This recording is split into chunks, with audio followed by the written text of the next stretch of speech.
Pour son premier voyage à l'étranger, Jair Bolsonaro a donc choisi Washington et Donald Trump, un symbole fort. Il préfère se rendre à la Maison-Blanche, moins de 3 mois après son arrivée au pouvoir, plutôt que d'aller en Argentine, comme c'est la coutume. Bonsoir Slimane Zeguidour. Bonsoir. Pourquoi Jair Bolsonaro rompt-il avec cette tradition? Et oui, vous avez raison, c'est une véritable entorse historique à cette vieille tradition de la République brésilienne qui est de considérer l'Argentine comme un allié stratégique prioritaire. C'est la petite sœur latine du Brésil. D'ailleurs, les deux pays représentent 60% de la population de l'Amérique du Sud et 60% de ses richesses.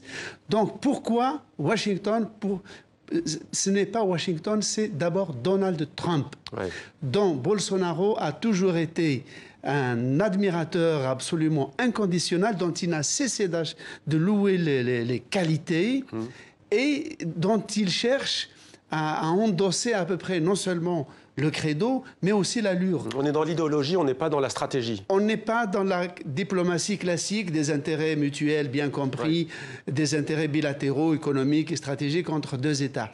On est dans dans un engouement personnel, dans une relation d'homme à homme. J'appartiens à cet axe, il dit en fait. À cet axe qui est un axe idéologique, parce que Bolsonaro dit, il l'a dit avant son élection et après, il gouverne avec la Constitution du Brésil dans une main et la Bible dans l'autre. C'est pour cela qu'il pense qu'il y a une lutte mondiale à mener contre ce qu'il appelle les libéraux, la culture marxiste. Et donc c'est un mélange, un salmigondis de préjugés anti-musulmans, homophobes, anti-catholiques, anti-libéraux.